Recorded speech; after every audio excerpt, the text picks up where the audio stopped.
Well, thank you very much. This has been an honor. It was a fairly long trip, but worth it. Tremendous things have been accomplished, as you probably noticed. Listened to a lot of wonderful speeches from the heads of a lot of wonderful countries. But I want to thank you for joining us at the conclusion of a highly productive NATO summit in the Netherlands. I want to thank them for the royal treatment they've given us. Couldn't have been nicer. And it's a beautiful country, really a beautiful country. Coming in, I saw the most beautiful trees. In fact, I want to bring some back with me. I want to also thank, I had breakfast this morning with the King and Queen, and they're incredible people. I said, you're central casting. Beautiful people, great people, big, beautiful heart. And I enjoyed that. And also NATO Secretary General Mark Rutte, who's been terrific. He's been a friend of mine. Used to be right here running this wonderful country. Now he's the NATO Secretary General. He's doing a fantastic job. And the Prime Minister, we appreciate everything you've done. And as you know, last weekend, the United States successfully carried out a massive precision strike on Iran's nuclear enrichment facilities, and it was very, very successful. It was called obliteration. No other military on earth could have done it, and now this incredible exercise of American strength has paved the way for peace with a historic ceasefire agreement late Monday, and we call it the 12-day war. Spoke to a few people. I guess that just sounded like the right name. It was a 12-day war. And we think it's over. I don't think they're going to be going back at each other. I don't think so. Not only have we dealt decisively with the critical threat of Iran's nuclear program, which was what I wanted. I said, Iran cannot have a nuclear weapon. I've said that for 15 years, long before I decided to do the political thing. But we've also reasserted the credibility of American deterrence, which is like no other. The people at NATO said there's never been anything. You know, I rebuilt the entire military during my first term. And we have a great military. We have great generals. I got to know the good ones and the bad ones. We kept the good ones. Over the past 2 days, I was honored to participate in the NATO leaders meeting and also had extremely good individual discussions with the King and the Queen, Secretary General Rutte, and the Prime Minister. Great discussions. Very knowledgeable people. Major focus of our conversations at the summit was the need for other NATO members to take up the burden of the defense of Europe, and that included the financial burden. As you know, it was 2%, and we got it up to 5%. And they said, a couple of them came up to me, one in particular said, sir, we've been trying to get it up to 3% for 20 years, and we haven't been able, and you got it up to 5%. So they're going to be, most of them, I guess almost all of them, are going to be contributing now, 5%, a number that people are surprised at, but you need it today. The United States accounts for 2/3 of all NATO defense spending. And since I began pushing for additional commitments in 2017, believe it or not, our allies have increased spending by $700 billion. I said to people, you don't have any money, and a lot of them weren't paying. And so I started the process, and I picked it up as soon as I got back, which is 6 months ago. And following my election last November, almost all have accelerated plans to reach the 2%, 3%, 4%, and then ultimately, very quickly, 5%. And all of this is going to be done very quickly, almost immediately. You probably know this as well as I do. I'm sure they've been talking about it. It's really been a big focus.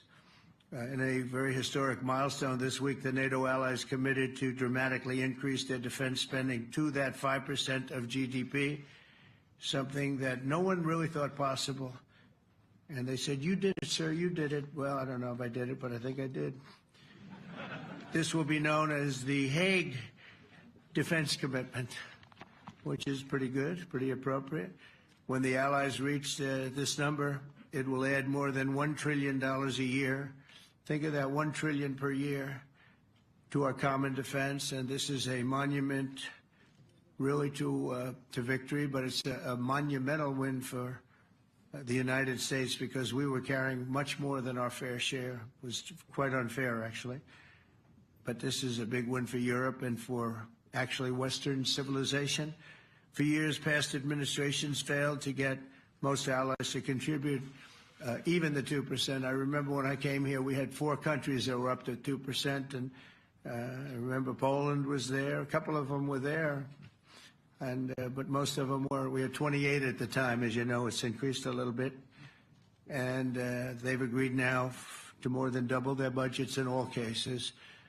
And Europe stepping up to take more responsibility for its security will help prevent future disasters like the horrible situation with Russia and Ukraine, and hopefully we're going to get that solved. Last week they lost 7,000 soldiers, mostly soldiers, but they're also getting hit in Kiev. They're getting hit in some of the towns also. And that means life. Life is disappearing also in the cities and towns. Should have never happened, would have never happened if I was president. I said it 1,000 times, and it never did happen. It's never even thought about.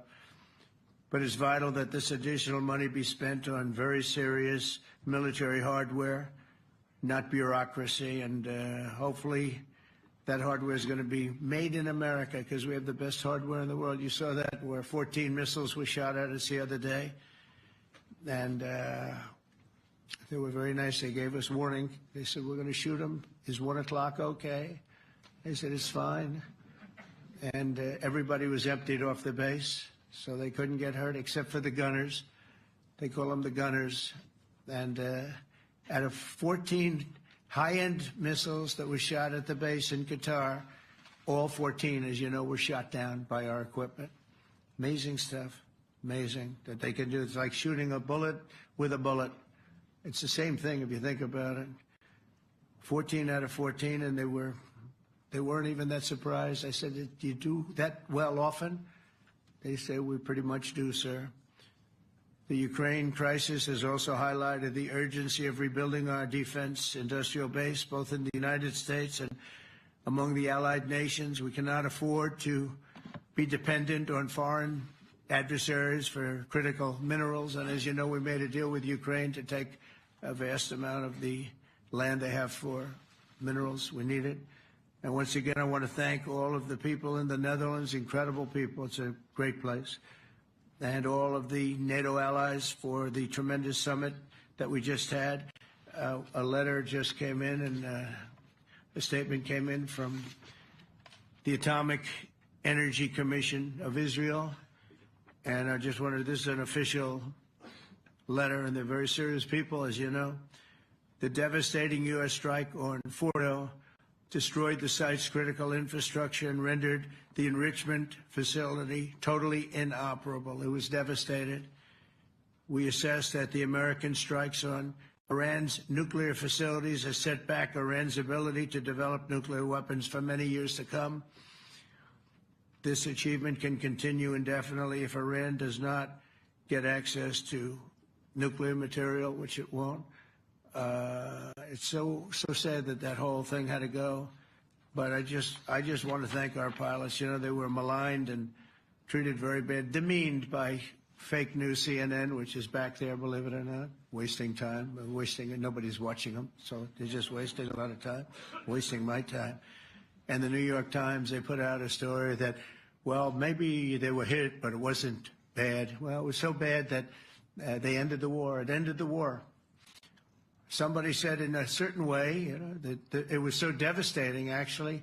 If you look at Hiroshima, if you look at Nagasaki, you know, that ended a war too. This ended a war in a different way, but it was so devastating.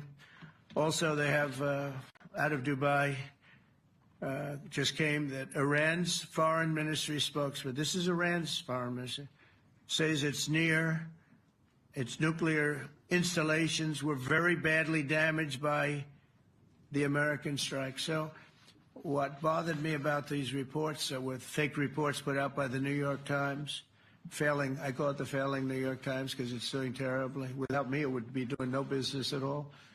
But, and by fake news, CNN and MSDNC, all of these terrible people, you know, they have no credibility. You know, when I started, they were at 94% credibility, the media. Now it's at 16%. And I'm very proud of it because I've exposed it for what it is. But when I saw them starting to question the caliber of the attack, was it bad? Well, it was really bad. It was devastating. They were obliterated. In fact, you can't get into the tunnels. They just put that over. That just came out. They can't. There's nothing. There's no way you can even get down. The whole thing is collapsed in a disaster. And I think all of the nuclear stuff is down there because it's very hard to remove. And we did it very quickly. When they heard we were coming, it was, you know, you can't move it. Very hard, very dangerous, actually, to move to. And they also knew we were coming, so I don't think too many people want to be down there knowing we're coming. With the bunker busters, as we call them, we're the only ones that have them. We have the best equipment, best nuclear equipment, and we have the best equipment in the world. And by the way, we can't forget our submarine, which was out there, submarines actually, but submarine was out there. We shot 30 rockets into an area, every single one of them. I think it was almost 400 miles away, I think, Pete, right? 400? And long. It was in the ocean, long ways away. And we shot a total of 30. Every single one of them hit within 9 inches from where it was supposed to be. It took out a lot because we didn't do just Fordo. We did 2 others in addition, which hadn't been completely destroyed. So we hit them with a submarine from hundreds of miles away. Amazing, just amazing equipment.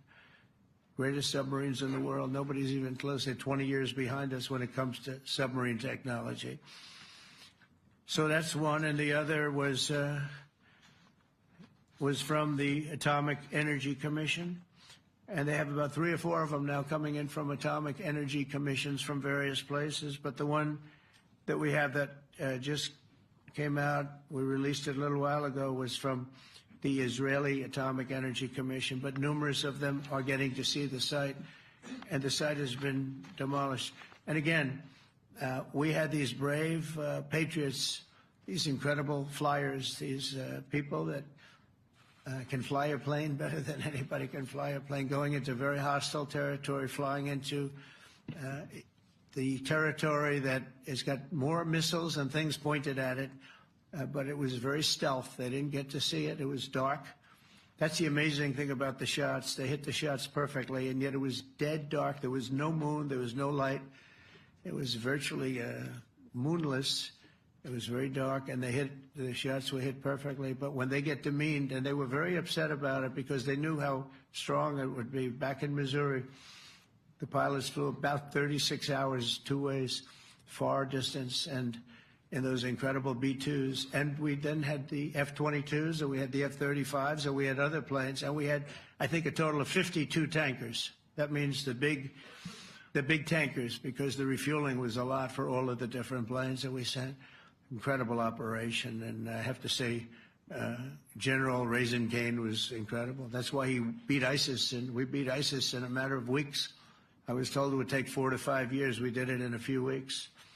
And he was great. That's why he's the head of the Joint Chiefs of Staff right now, because I had a very good experience with him. He knocked out ISIS in a period of literally a few weeks. Amazing. And it was supposed to take a few years, 5 years to be exact. So we had a great victory there, and we then came here, and I think we had a great victory here. But this is an ongoing project. This is the safety of Europe, the safety of the world. And they've raised it from 2% to 5%, something which nobody, and you're talking about over $1 trillion a year. So we're talking about a lot of money coming in from countries that we're not paying nearly enough to be effective. So I have, as you know, Marco Rubio with me, and Pete Hegseth, Secretary of State and Secretary of War. Should we say Secretary? You know, it used to be called Secretary of War. Maybe for a couple of weeks we'll call it that, because we feel like warriors. Used to be called Secretary of War. In fact, if you look at the old building next to the White House, you can see where it used to be Secretary of War. Then we became politically correct, and they called it Secretary of Defense. I don't know, maybe we'll have to start thinking about changing it, but we feel that way. Do we have any questions, please? Wow. That's a lot of questions. Who's a nice person? Oh, you're not a nice person, but I'll let you ask one. Go ahead. What's he going to ask? He is not nice at all. I know him well. Thank you, Mr. President. Yeah. Thank you for taking the time before flying home.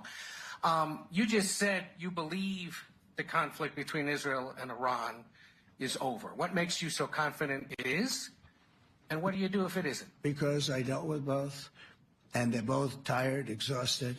They fought very, very hard and very viciously, very violently, and they were both satisfied to go home and get out.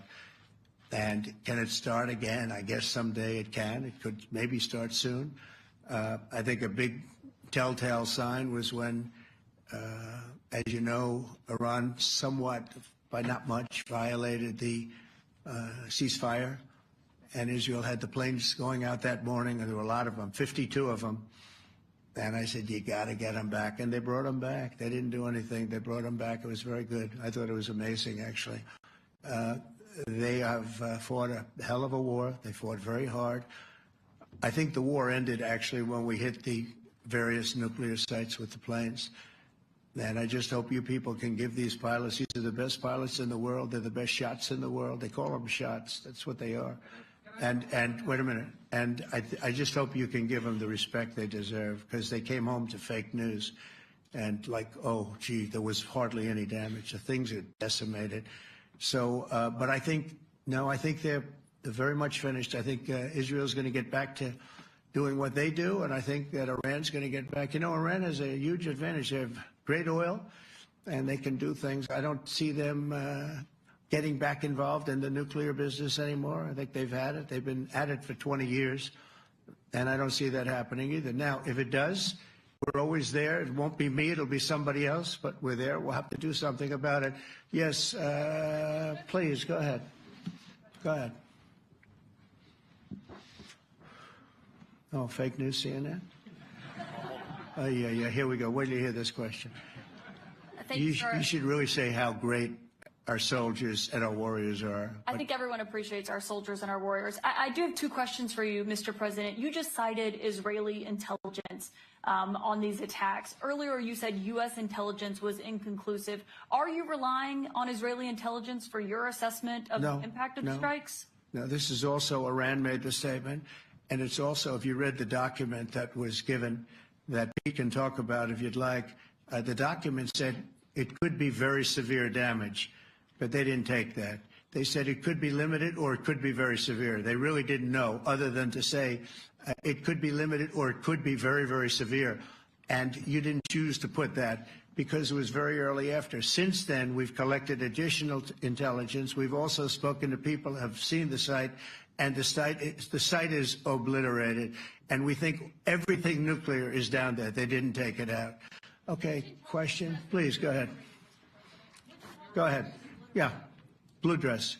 Thank you so much, Mr. President. Yesterday, you said China can now continue to purchase oil from Iran. Yeah. Are you giving up on your maximum pressure campaign? Because there's sanctions right now. With who? On Iran. No, look, they just had a war. The war was fought. They fought it bravely. I'm not giving up. They're in the oil business. I mean, I could stop it if I wanted. I could sell China the oil myself. I don't want to do that. They're going to need money to put that country back into shape. We want to see that happen. Would it? No, if they're going to sell oil, they're going to sell oil. We're not taking over the oil. We could have, you know. I used to say with Iraq, keep the oil. I could say it here, too. We could have kept the oil. No, China is going to want to buy oil. They can buy it from us. They can buy it from other people. But you're going to have to put that country back into shape. It desperately needs money. Yeah. Yeah, please. Here we go. I'm picking the beauties today. Go ahead. Mr. President, Secretary General Rutte has described President Putin as an adversary, a threat, an enemy. Do you view him the same way? And in addition to that, you mentioned General Kane, your chief of staff, the chairman of the Joint Chiefs of Staff. General Kane. Yes. He has said that Mr. Putin has territorial ambitions beyond Ukraine. Do you view that in the same way? Possible. I mean, it's possible. I know one thing. He'd like to settle. He'd like to get out of this thing. It's a mess for him. He called the other day. He said, "Can I help you with Iran?" I said, "No, you can help me with Russia." Because, in the last few weeks, we took care of India and Pakistan, Kosovo, Serbia. I think on Friday we have coming in, the Congo is coming in, and Rwanda is coming in. That was a vicious war that went on, a machete war, heads chopped off all over Africa. They're coming in. We did 2 others in addition to that. Nobody's ever done anything like this. No, I consider him a person that's, I think, been misguided. I'm very surprised, actually. I thought we would have had that settled easy. I've settled 4 of them in the meantime. But he did call up, and he said, he's close to Iran. He'd like to help us get a settlement. I said, no, you help me get a settlement with Russia. And I think we're going to be doing that, too. Yeah, please. Go ahead, please. Thank you, Mr. President. You've made clear your position on what impact the strikes had. I wanted to ask you what is next with Iran. For instance, is there any indication from U.S. intelligence that Iran was able to move any material? No, just the opposite. We think we hit them so hard and so fast they didn't get to move. And if you knew about that material, it's very hard and very dangerous to move. It's called, in many people, they call it dust, but it's very, very heavy. It's very, very hard to move. And they were way down. They're 30 stories down. They're literally 30, 35 stories down underground. Oh, yeah, we think we think it's covered with granite, concrete, and steel. Can I ask you, are you interested in restarting negotiations with Iran? And if so, have they received? So our people, Marco could answer this, but our people are not, I'm not. The way I look at it, they fought, the war's done, and, I could get a statement that they're not going to go nuclear. We're probably going to ask for that, but they're not going to be doing it. But they're not going to be doing it anyway. They've had it. They've had it. Now, maybe someday in the future we'll want that. But I've asked Marco, do you want to draw, I just asked him the question as we were walking on the stage, do you want to draw up a little agreement for them to sign? Because I think we can get them to sign it. I don't think it's necessary. Marco, do you want to talk about that, please? Well, Mr. President, I think President Trump has shown a willingness to meet and talk to anybody in the world who's interested in peace. I don't know of any president that's been as willing as he has to meet with anyone and talk about peace. We'd love to have peaceful relations with any country in the world. And so obviously that'll depend on Iran's willingness not just to engage in peace, but to negotiate directly with the United States, not through some third country or fourth country process. But I know of no president, probably in our modern history, that's sought peace more than President Trump has. Sounds like the door is open, but you're in no rush. Is that right? Sounds like the door is open. I'll tell you what, look, we're going to talk to them next week with Iran. We may sign an agreement. I don't know. To me, I don't think it's that necessary. I mean, they had a war, they fought. Now they're going back to their world. I don't care if I have an agreement or not. The only thing we'd be asking for is what we were asking for before about we want no nuclear, but we destroyed the nuclear. In other words, it's destroyed. I said Iran will not have nuclear. Well, we blew it up. It's blown up to kingdom come. And so I don't feel very strongly about it. If we got a document, it wouldn't be bad. We're going to meet with them, actually. We're going to meet with them. Yeah. Yeah, go ahead, please. Yes. Mr. President, Netherlands TV, thank you for visiting our country. Good. As I understood, Thank you. I, of course, would like to know how you slept last night at the House of the King. Oh, I slept beautifully. But probably a more serious question. I think you just had a meeting with President Zelensky. Did you discuss any ceasefire in this Russo-Ukrainian? No. I wanted to know how he's doing. He was very nice, actually. You know, we had little rough times, but sometimes he was couldn't have been nicer.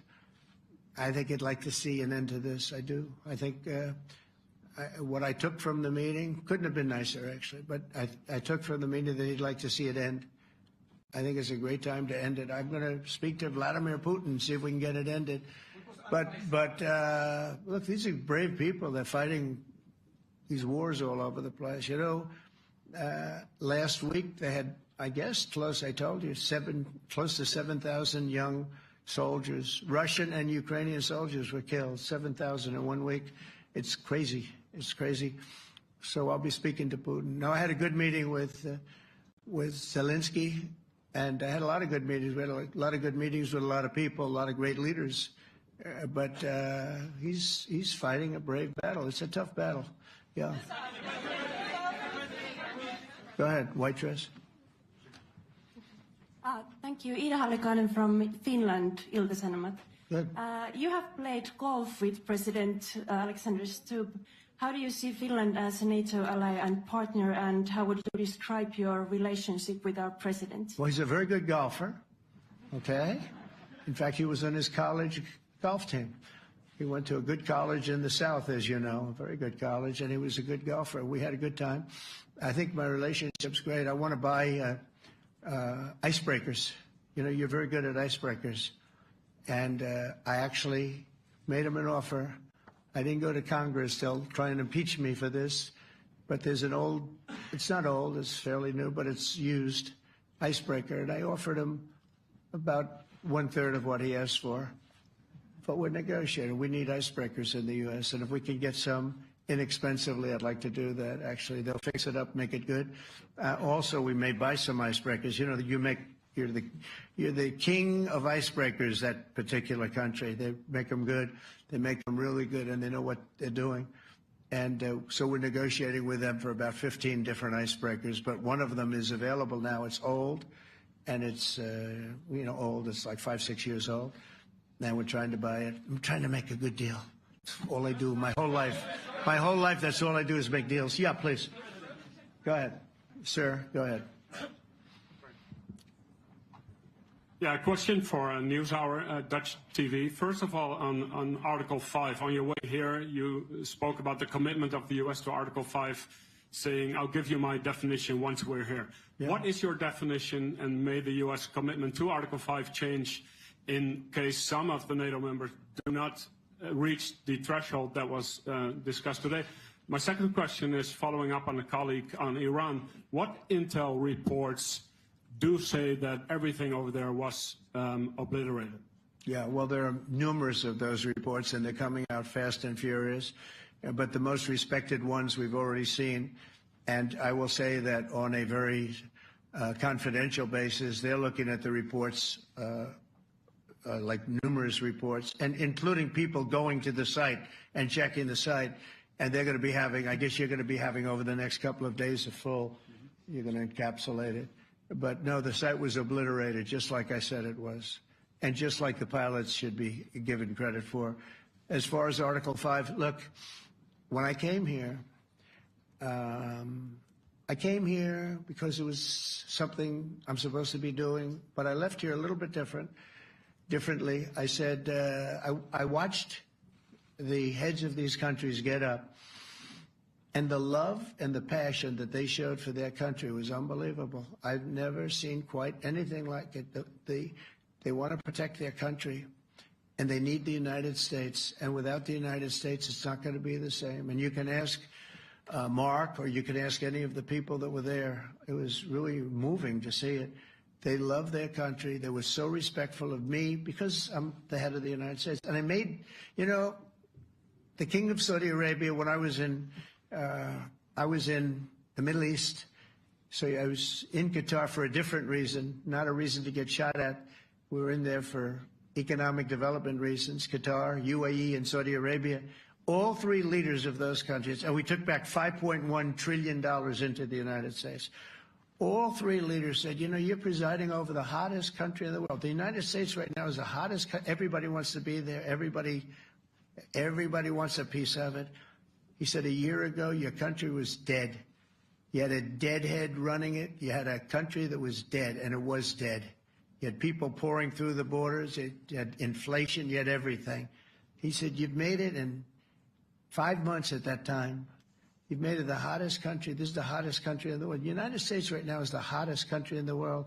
And when I was around that table, it was a nice group of people, many of whom I knew from previous. When I saw the passion they had for the country, almost everyone, and you probably have the tapes, it was very public, but almost every one of them said, thank God for the United States. Without the United States, they couldn't really have NATO. It wouldn't work. It wouldn't work. It will in the future because now they're paying much more money. But It wouldn't work. It was great.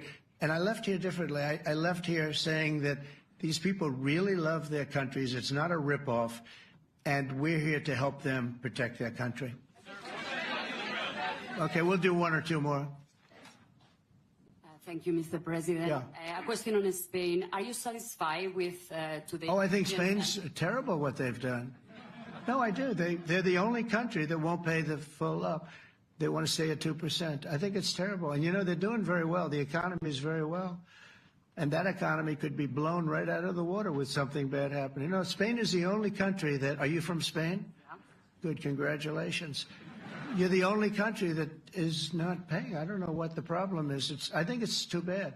So we'll make it up. You know what we're going to do? We're negotiating with Spain on a trade deal. We're going to make them pay twice as much. And I'm actually serious about that. We're going to make Spain... I like Spain. I have so many people from Spain that it's a great place and they're great people. But Spain is the only country out of all of the countries that refuses to pay. And, you know, so they want a little bit of a free ride. But they'll have to pay it back to us on trade because I'm not going to let that happen. It's unfair. It's unfair to NATO. All right, sir, please. Go ahead, right in the back. Yeah, you tall one. The tall man. Mr. President, Johannes Petra from Austrian National Television. How are you? You once said that you would end the Ukraine war in 24 hours. You later said you said that sarcastically. Well, of course it was sarcastic. But you've now been in office for 5 months and 5 days. Why have you not been able to end the Ukraine war? Because it's more difficult than people would have any idea. Vladimir Putin has been more difficult. Frankly, I had some problems with Zelensky. You may have read about him. And it's been more difficult than other wars. I mean, look, we just ended a war in 12 days that was simmering for 30 years, frankly. We ended Rwanda and the Congo. It's coming to sign the documents. We've already signed basic documents, but they're coming, I think, to the White House on Friday. We ended Serbia was going to go at it. But maybe the most important of all, India and Pakistan. And that wasn't whether or not they may someday have nukes like we're talking about in the Middle East, like we're talking about with Israel and Iran. This is they have nuclear weapons. I ended that with a series of phone calls on trade. I said, look, if you're going to go fighting each other, it was getting very bad. You know how bad that last attack was. It was really bad. If you're going to go fighting each other, we're not doing any trade deal. No, no, no, you have to do a trade deal. I said, we're not doing any trade deal. And in fact, I had the general, who was very impressive. The general from Pakistan was in my office last week. You know, Prime Minister Modi is a great friend of mine. He's a great gentleman. He's a great man. And I got them to reason. I said, we're not doing a trade deal if you're going to fight. And if you're going to fight each other, we're not doing a trade deal. And you know what? They said, no, I want to do the trade deal. We stopped the nuclear war. Go ahead. Go ahead, Jeff. Here's another beauty, Jeff. He is a beauty, all right. Go ahead. Mr. President, a follow-up on Ukraine. Will the United States contribute any more money to Ukraine's defense this year to the $5 billion that allies are giving? And one question, you had another meeting with the Dutch opposition leader, Mr. Wilders. Can you tell us about that meeting? And are you upset about his anti-Muslim stance? I'm not upset about it. It's just his view. He's unhappy with the way things are going in this country and various countries. He was an opposition leader. And I was asked to meet with the opposition leader by the people that are running. I think they have some deal where if you have a meeting, you're supposed to meet with an opposition leader. I said, that's strange. We don't do that. But I met with I didn't know him. He seemed like a very nice guy, but he's in opposition to the current people, and that was set up by the current people. So I assume when I met with the Prime Minister, you're supposed to meet with the opposition. We'll have to try that sometime in our country. Let's not do it. But I thought he was very good. As far as money going, we'll see what happens. There's a lot of spirit. Look, Vladimir Putin really has to end that war. People are dying at levels that people haven't seen before for a long time. Go ahead. Go ahead. White shirt. Oh, she's all excited. So, BBC News Ukrainian. Where are you from? I'm from Ukraine. Oh, so my wow. question to you is whether or not the U.S. is ready to sell anti-air missile systems Patriot to Ukraine. We know that Russia has been pounding Ukraine really heavily right now. Are you living yourself now in Ukraine? My husband is there. Wow. And I can see you very, it's amazing. And me with the kids, I'm in Warsaw actually, because he wanted me to be. Is your husband a soldier? No? He's there now? Yeah. Wow. That's rough stuff, right? That's tough. And you're living here? In Warsaw. And you're a reporter? I am. Good. So let me just tell you, they do want to have the missiles, okay, as they call them, the Patriots. And we're going to see if we can make some available. They're very hard to get. We need them too. We were supplying them to Israel, and they're very effective, 100% effective. Hard to believe how effective. And they do want that more than any other thing, as you probably know. That's a very good question, and I wish you a lot of luck. I mean, I can see it's very upsetting to you. So say hello to your husband, okay? Thank you. Go ahead. Thank you. Thank you, Mr. President. You were criticizing... Where are you from? Bloomberg News. Oh, Bloomberg. That's wonderful. You were criticizing the Federal Reserve Chair before coming to this summit. Yeah, I think he's terrible. I was wondering if you've begun interviewing different candidates for the Fed pick. Yeah, I know within 3 or 4 people who are going to pick. I mean, he goes up pretty soon, fortunately, because I think he's terrible. We have no inflation. We have a tremendous economy. Hundreds of billions of dollars of tariff money is pouring in. Factories are being built because they don't want to pay the tariffs, so they're building them all over the country. I think we're close to $15 trillion. I told you $5.1 trillion from the Middle East alone, but of investment money coming in. There's never been anything like that in the history of our country. But we have no inflation. And we have borrowing because Biden, stupidly, they did short-term debt. So we have borrowing coming up. And, we'll go 10 years, maybe longer, maybe shorter, but we'll go a long period of time when we do the debt. And because of him, because of this guy, we will have to pay for years. We'll be paying for him. And I said to him, listen, there's no inflation. He says, but maybe there'll be some. That's true. I said, if there is some, what you do is raise the rate. I'm okay with that. You raise the rate in 2 years from now or a year from now. But because the rate's high, we have to pay more for debt. It's pretty equal. In other words, if it's 4%, it's 4%. If you drop it a point, you'll pay 3%. So it's fairly equal, not necessarily, but fairly equal. So we're going to end up paying maybe 2 points or 3 points more.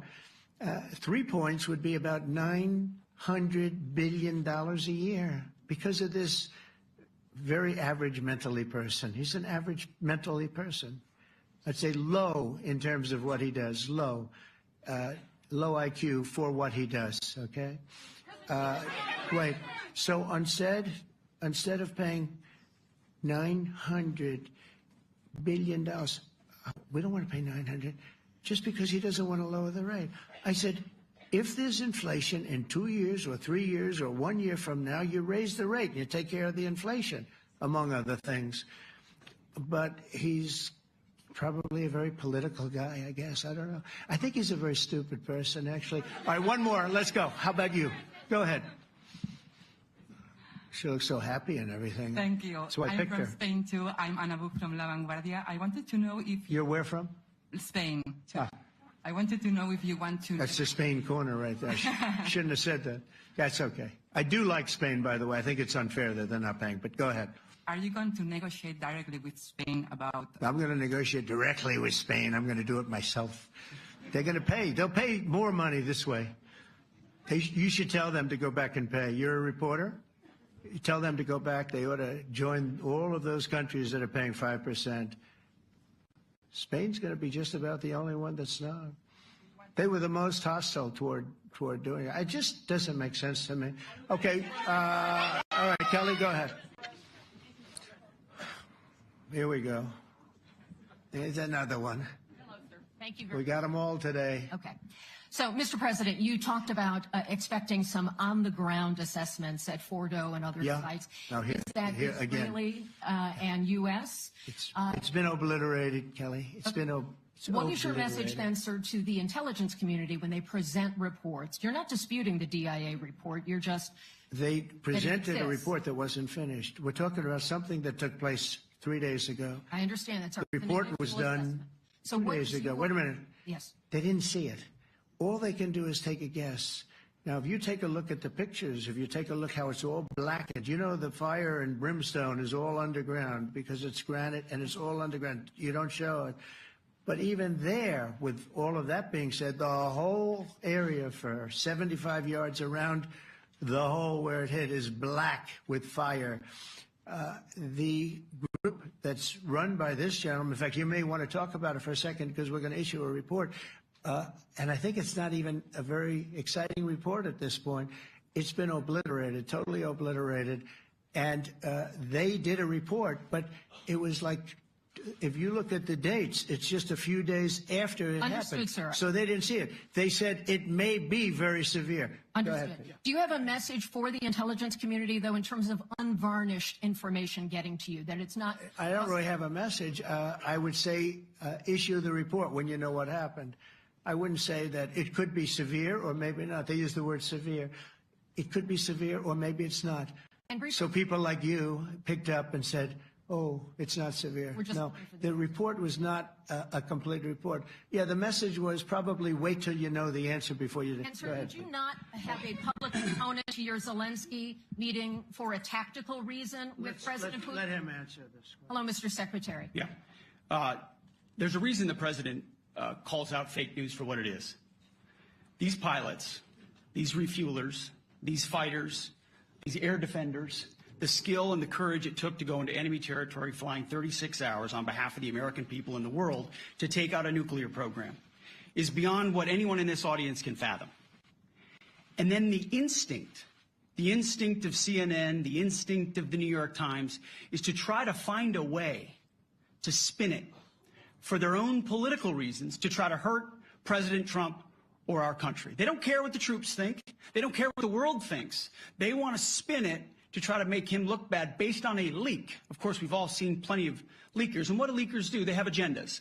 And what do? Do they share the whole information or just the part that they want to introduce? And when they introduce that preliminary report that's deemed to be a low assessment, you know what a low assessment means? Low confidence in the data in that report. And why is there low confidence?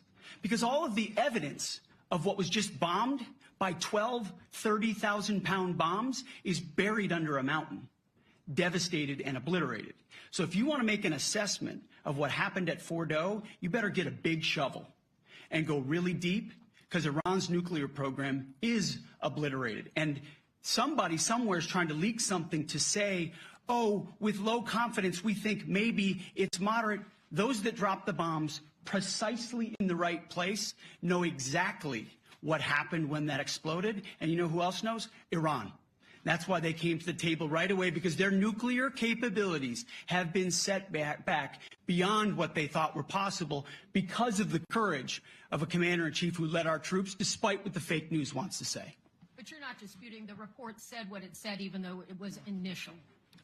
The report said what it said, and it was fine. It was severe, they think, but they had no idea. They shouldn't have issued a report until they did. But we've gotten the information. I think Pete said it better than you can say it.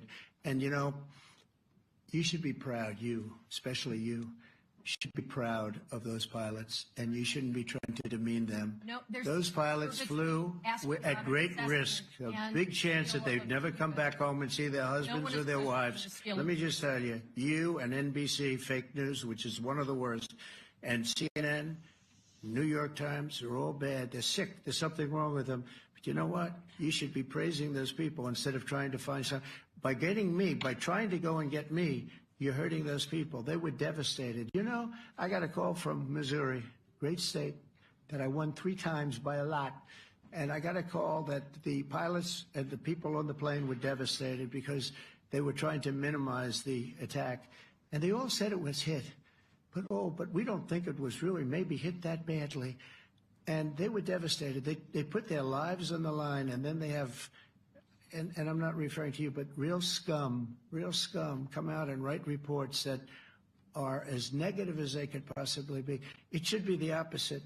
You should make them heroes and heroines. You should make them really people that they were so devastated when they heard this news. And you know what they said? One of them, I spoke to one of them, said, "Sir, we hit the site. It was perfect. It was dead on."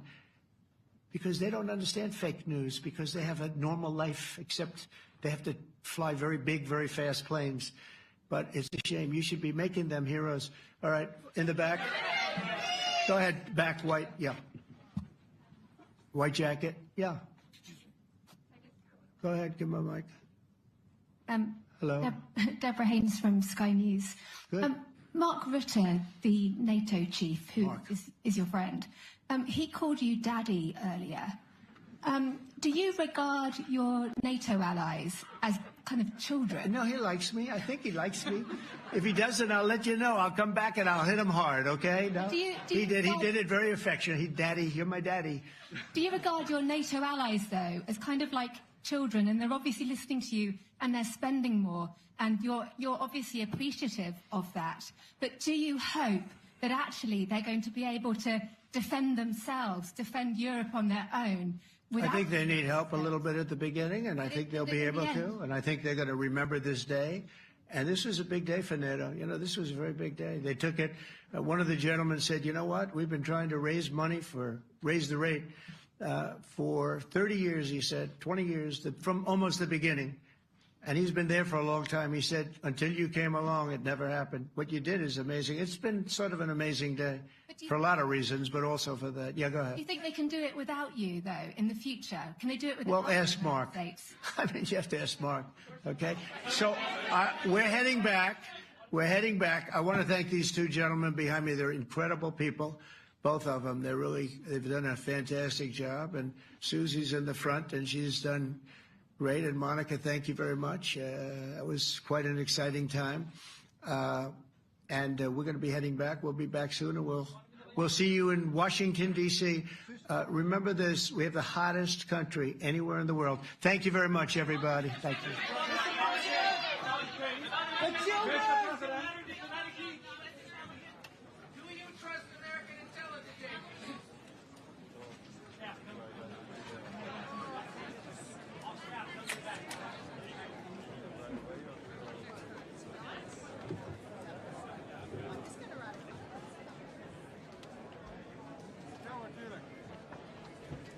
Zelfs een goede cabaret.